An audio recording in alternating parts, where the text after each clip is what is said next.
ஆனால் சுலுக்குங்கிறது எஹசான்ல ஒரு முக்கிய ஒரு அம்சம்.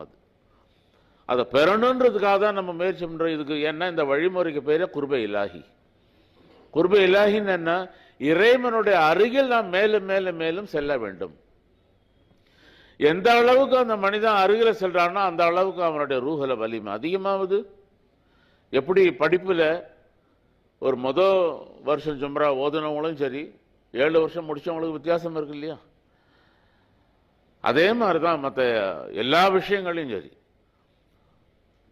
அதிக சுலுக்கு கிடைக்க கிடைக்க கிடைக்க ரூஹல வலிமை அதிகமாகுது. அவங்களுடைய தக்குவாவும் அதிகம் நல்லா இருக்கும். அவங்களுடைய வணக்கங்களுக்கும் ஒரு பெரிய முக்கியத்துவம் இருக்கும்.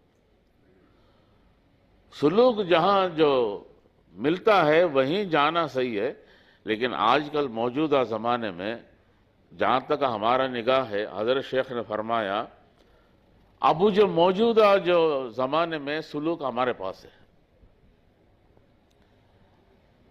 हम बाकी किसी को कमज़ोर नहीं कहते, कमतर नहीं समझते हैं, उनका नसीब में नहीं है।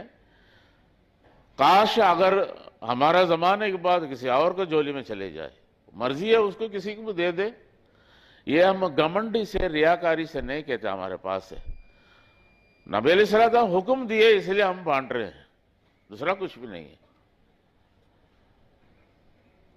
तो நபி அலைஹிஸ்ஸலாம் உத்தரவு கொடுத்ததுனால நம்ம இந்த படித்தரங்களையும் நம்ம அளிக்கிற மொழியில் நம்மள்ட்ட ஒன்றும் ஒரு சிறப்பு அம்சங்கள் நம்ம எங்கேயோ போய் ஏதோ சம்பாரிச்சு வாங்கி வச்சிருக்கிற மாதிரி ஒன்றும் இல்லை.